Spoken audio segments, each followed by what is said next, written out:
Thanks for clicking. Welcome to my YouTube channel, Learn English with RK. I am Ravindra Harinkere, a teacher in School for Excellence, Katangi.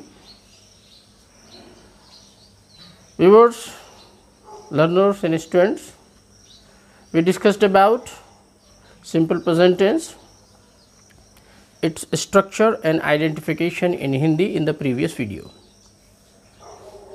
In this video lecture, we are going to discuss the sentence framing pattern.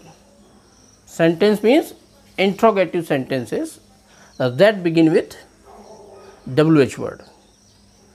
क्योंकि इसके पहले हमने helping verb से बनने वाले questions की चर्चा किया है जो डू या डज से प्रारंभ होते हैं सिंपल प्रेजेंट टेंस में, सिंपल पास्ट में डिड से होते हैं और अन्य टेंसों में हेल्पिंग वर्ब दी होती है. तो before we begin, let us know some WH words और क्वेश्चन वर्ड्स या WH फैमिली के शब्द जिन्हें कहा जाता है. तो दे आर व्हाट, क्या, व्हेन, कब, व्हाई, क्यों, हाउ, कैसा, कैसे, कैसी, जो ढंग को बताता है. विच, कौन सा, कौन से, कौन सी, विच बुक, है ना, which topic, like this. Where, कहाँ, हुज, किसका, किसके, किसकी, है ना, हुज बुक, किसकी पुस्तक, हुज पेन, किसका पेन, हुज कार, किसकी कार, लाइक दिस. हाउ फार, कितने दूर या कितनी दूर, जैसे how far is your home from here, आपका घर यहाँ से कितने दूर है. How far is your school from here, आपका स्कूल यहाँ से कितनी दूर है. तो ये डिस्टेंस को शो करेगा. हाउ मेनी, कितनी या कितने. 200 नंबर्स, ये किसको बताएगा, संख्या को बताता है. हमेशा इसके बाद प्लूरल नाउन आता है, जैसे हाउ मेनी बुक्स, है ना, how many questions, how many chairs, how many tables, like this. How much, कितना या कितनी, एंड इट शोज क्वांटिटी, जैसे how much water is there in the bucket, bucket में कितना पानी है. How much oil, how much sugar, how much time, like ये मात्रा को बताएगा, जिसके बाद हमेशा सिंगुलर नाउन आता है. सिंस व्हेन, कब से, जो पॉइंट ऑफ टाइम के साथ यूज़ करेंगे हम. फॉर हाउ लॉन्ग, कब से, पीरियड ऑफ टाइम को बताएंगे. और मुख्य रूप से हमारा ये जो वीडियो लेक्चर है, this is going to be on the uses of who and whom. इसी पर हम फोकस करेंगे. बाकी सब चीज़ें सरल है. हु और हुम के प्रयोग में स्पीकर्स हो, लर्नर्स हो, they often commit mistake. Who, कौन या किसने, रेफर्स टू सब्जेक्ट. हुम, किसे या किसको, रेफर्स टू ऑब्जेक्ट. तो हु से जब भी आप क्वेश्चन करेंगे तो आंसर के रूप में सब्जेक्ट का, वाक्य का सब्जेक्ट आएगा. और जब भी आप हुम से क्वेश्चन करेंगे तो आंसर के रूप में ऑब्जेक्ट आएगा. याद रहे, ये दोनों का प्रयोग जो है ह्यूमन बीइंग्स के साथ करते हैं. सिर्फ इंसान के साथ इनका प्रयोग होता है. किसका, हु और हुम का, ह्यूमन बीइंग्स के साथ. यहाँ मैंने इस बात को लिखा भी, देखिए. आजकल एक बात हम बताएं कि हुम का प्रयोग आउटडेटेड, स्ट्रेंज सा हो गया है, चलन से बाहर हो गया है. Generally in spoken English, conversational English, everybody uses who. तो whom is used formally and with prepositions. Whom का जो प्रयोग होता है वो बड़ा फॉर्मल इंग्लिश में होता है. इनफॉर्मल टॉक में, इनफॉर्मल इंग्लिश में वी जनरली यूज हु, जिस पे हम चर्चा करेंगे. और प्रेपोजिशंस के साथ हु का प्रयोग होता है. Nowadays who is preferred to whom. आजकल जो है हु को प्रेफर किया जाता है, हु का प्रयोग ज़्यादा किया जाता है बजाय हुम के. और यूज ऑफ हुम हैज़ बिकम आउटडेटेड, ये चलन के बाहर हो गया है और लेस कॉमन है, ये कॉमनली यूज नहीं किया जाता. अब हम देखते हैं इनके एक दो सेंटेंस बनाएंगे. तो see the difference between these two sentences. क्या वह पढ़ती है और वह क्या पढ़ती है. There is a difference. First question का जो आंसर होगा यस और नो. क्या वह पढ़ती है, हाँ वह पढ़ती है, या फिर नहीं वह नहीं पढ़ती. Yes she reads, no she doesn't read. तो यहाँ पर यस और नो आंसर होगा, पहले वाले में यस और नो आंसर होगा, जिस प्रकार के क्वेश्चंस हम बना चुके हैं, है ना, इसके लिए सेपरेट वीडियो लेक्चर बनाया जा चुका है। But the second sentence question is, वह क्या पढ़ती है। तो here answer will not be yes और no, here we are seeking some information. यहाँ हम कोई जानकारी पूछना चाहते हैं कि वह क्या पढ़ती है। मैथ्स पढ़ती है, फिजिक्स पढ़ती है, केमिस्ट्री पढ़ती है, हिंदी पढ़ती है, संस्कृत पढ़ती, तो वह क्या पढ़ती, तो we want a particular information और आंसर हियर। तो देखिए यहाँ का ये वाला जो कैसा बनेगा, यस और नो वाला है, तो हेल्पिंग वर्ब से सी रीड्स, वह पढ़ती की अंग्रेजी क्या हो गई, सी रीड्स, और चूंकि एस लगा हुआ है तो हमने क्या बाहर निकाल दिया, डस, तो डस सी रीड। अब दूसरा देखिए, वह क्या पढ़ती, तो हम देखिए इसका क्वेश्चन कैसे बनाएंगे। ये क्या शब्द यहाँ शुरू में आता है, और जब ये क्या शब्द बीच में आ जाए तो इसके लिए हम व्हाट लगाएंगे। व्हाट नहीं पढ़ना, याद रखना, WH में वा पढ़ना, what, don't say why, where, this is wrong, what, where, when, like this. तो H का प्रोनाउंसिएशन कहीं ना करें आप, याद रखना, WH में सिर्फ W प्रोनाउंस होगा। तो वह क्या पढ़ती, तो पहले क्या के लिए हमने क्या लगा दिया, व्हाट। अब हमारा सेंटेंस बच गया, वह पढ़ती है, वह पढ़ती है। वह पढ़ती है कि अंग्रेजी क्या होती है, सी रीड्स, सी रीड्स, वह पढ़ती है, सी रीड्स, और चूंकि एस लगा है तो हमने बाहर क्या निकाल दिया, डस, और डस को बाहर निकालेंगे तो वहाँ का एस हट जाएगा। तो व्हाट डस सी रीड, ये हो गया हमारा WH वर्ड जो आज हमारा टॉपिक है। अब देखिए, तुम कब उठते हो या कब जागते हो, है ना। तो पहले तो हम एक कब के लिए लगाएंगे अंग्रेजी वैन, कब के लिए क्या लगा दिया, वैन। अब हमारे पास क्या बचा, तुम उठते हो। तुम उठते हो कि अंग्रेजी क्या है, you get up, you get up. हम यहाँ सिर्फ सिंपल प्रेजेंट के वाक्य ले रहे हैं, जब सिंपल पास्ट में जाएंगे तो डिड हो जाएगा हेल्पिंग वर्ब। तो तुम उठते हो, यू गेट अप, और चूंकि ये फर्स्ट फॉर्म है, एस नहीं है, तो ये क्या निकल जाएगी, हेल्पिंग वर्ब यहाँ पर डू। क्वेश्चन है तो हेल्पिंग वर्ब सब्जेक्ट के सामने आएगी ही। तो तुम कब उठते हो कि अंग्रेजी हो गई, when do you get up. अब देखिए हम बना रहे हैं अगला, तुम, वह कहाँ काम करता है, वह कहाँ काम करता है। तो कहाँ के लिए हमने क्या अंग्रेजी लगा दिया, वेयर। अब हमारा वाक्य बच गया, वह काम करता है, ही वर्क्स, ही वर्क्स। क्या लगा है यहाँ पर, एस लगा है, तो हेल्पिंग वर्ब क्या बाहर निकल जाएगी, डज, और डज को जब बाहर कर देंगे तो यह एस हम क्या करेंगे, हटा देंगे। तो वेयर डज ही वॉक, ये हो गया। अब देखो, तुम क्यों उसकी मदद नहीं करते हो, तुम क्यों उसकी मदद नहीं करते हो, क्यों, क्यों के लिए क्या लाया अपन ने, वाई। अब सेंटेंस क्या बच गया, तुम उसकी मदद नहीं करते हो, तो इसकी अंग्रेजी क्या होगी, यू डोंट हेल्प हिम, या you do not help him. और ये जो है हम डू नॉट को यहाँ निकाल सकते हैं, डोंट, तो why don't you help him, या फिर why do you not help him, not को वहाँ भी रख सकते हैं, ठीक। नेक्स्ट वन, वे कैसा बर्ताव करते हैं, वे कैसा व्यवहार करते हैं। तो कैसा के लिए हमने क्या लाया, हाउ, हाउ यानी कैसा। अब क्या बच गया, वे बर्ताव करते हैं, they behave, they behave, first form है, एस नहीं है तो क्या निकाल देंगे, डू। तो क्वेश्चन क्या बन गया, how do they behave. Next, यह किसकी पुस्तक है, याद रखना ये एक साथ इसका बनेगा, ये इतना क्वेश्चन वर्ड के रूप में काम करेगा यहाँ।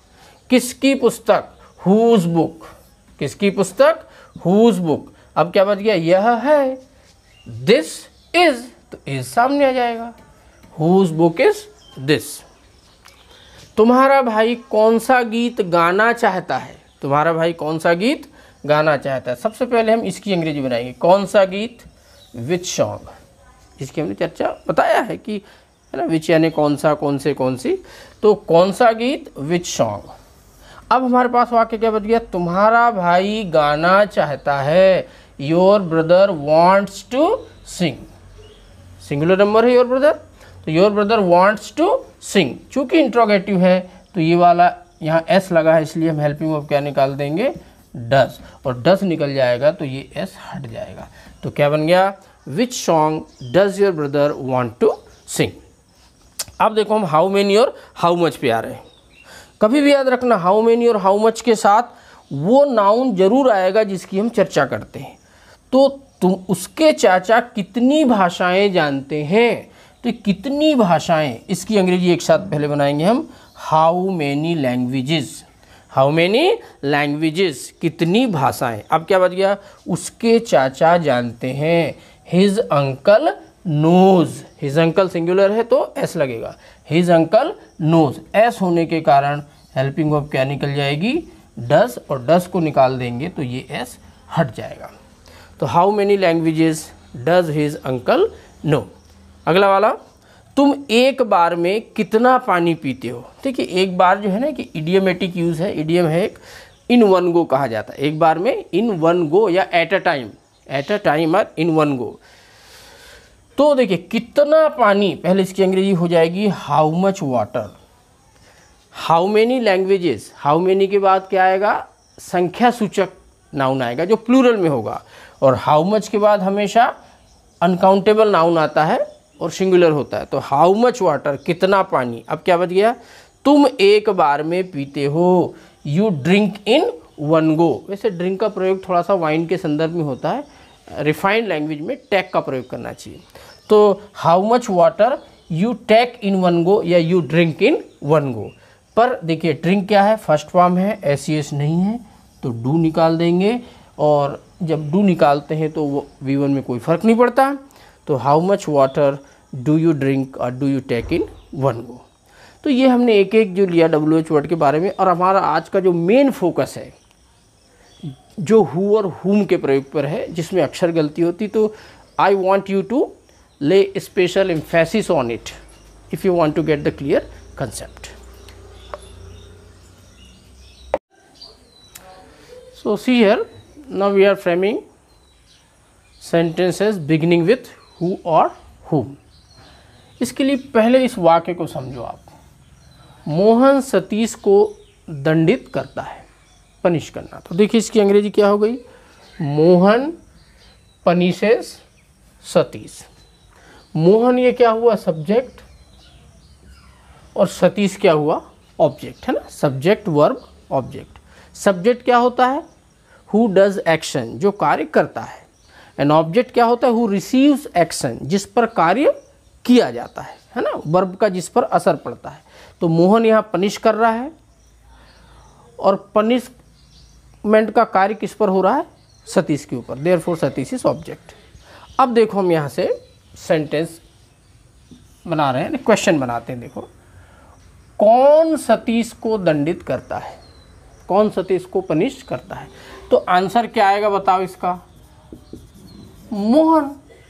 कौन सतीश को दंडित करता है, तो मोहन सतीश को दंडित करता है। तो आंसर क्या आएगा, मोहन, यानी सब्जेक्ट। तो जब आंसर सब्जेक्ट के रूप में आपको प्राप्त हो तो फिर आप किससे क्वेश्चन बनाएंगे, हु से। तो देखो, हु पनिशेस सतीश। अब एक बात है, आप देख रहे हो कि यहाँ पर डूडस हम नहीं निकालेंगे, क्योंकि यहाँ पर हु स्वयं सब्जेक्ट का कार्य कर रहा है। डूडस कब निकालते हैं, जब वर्ब के पहले क्या हो, कोई नाउन या प्रोनाउन हो। पर यहाँ पर हम देख रहे हैं हु स्वयं सब्जेक्ट का काम कर रहा है, यहाँ पर कोई नाउन प्रोनाउन नहीं आ रहा है पनिश के सामने, तो यहाँ पर हम SES को नहीं निकालेंगे। तो हु पनिशेस सतीश। अब दूसरा क्वेश्चन देखिए, मोहन किसे दंडित करता है, आंसर क्या होगा, सतीश। तो मोहन सतीश को दंडित करता है, तो आंसर क्या आया, सतीश, जो कि क्या है, इस वाक्य का ऑब्जेक्ट है। तो जब आंसर के रूप में आपको ऑब्जेक्ट प्राप्त करना हो तो आप किससे क्वेश्चन बनाएंगे, हुम से बनाएंगे। तो किसे के लिए हमने क्या ला दिया, हुम। अब क्या बच गया वाक्य, मोहन दंडित करता है, तो मोहन पनिशेस, मोहन पनिशेस, मोहन दंडित करता है।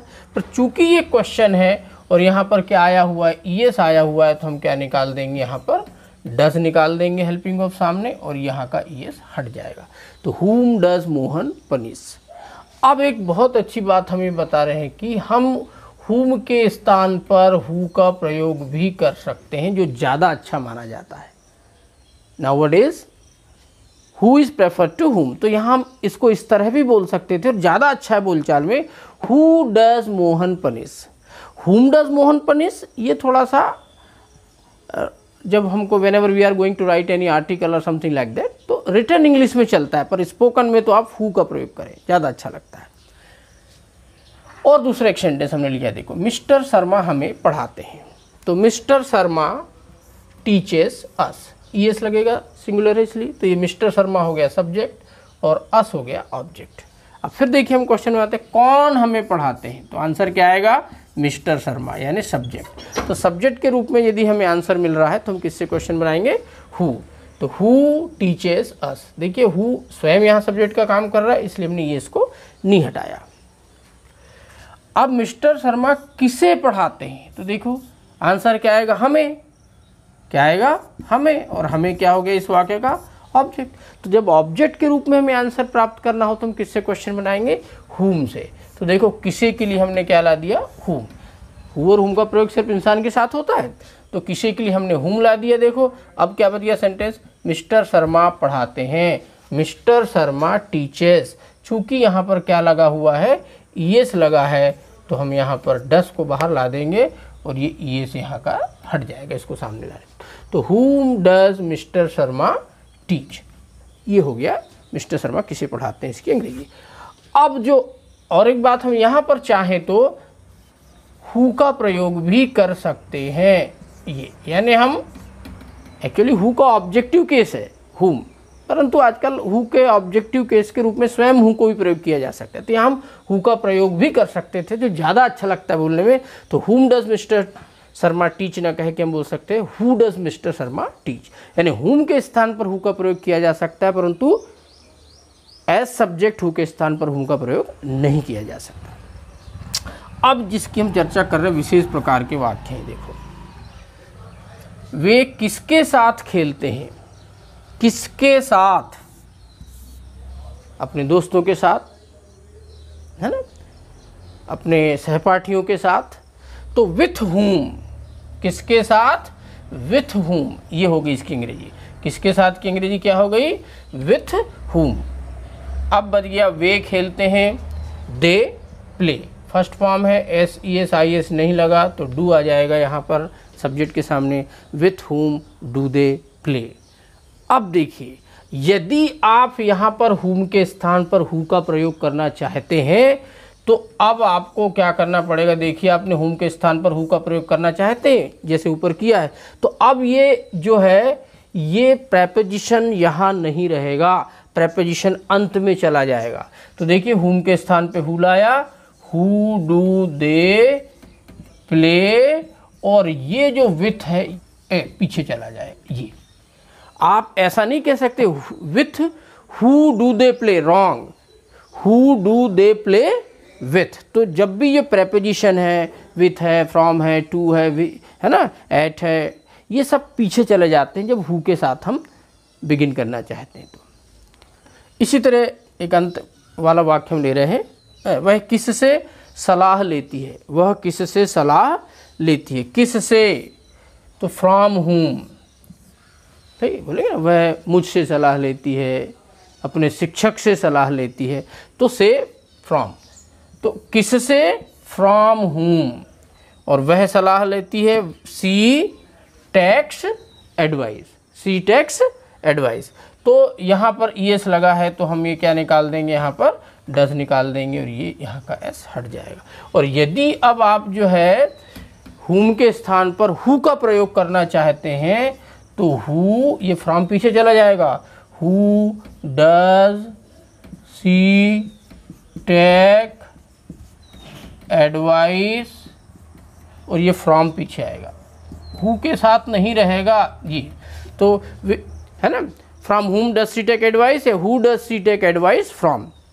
वन मोर सेंटेंस, वे किसका इंतजार करते हैं, किसका, भाई अपन आंसर क्या होगा, वे हमारा इंतजार करते हैं या हमारे लिए इंतजार करते हैं, अपने दोस्तों के लिए इंतजार करते हैं, तो फॉर हुम, और वे इंतज़ार करते हैं, दे वेट, वेट फर्स्ट फॉर्म है, ऐसी इस नहीं है, तो फॉर हुम डू दे वेट।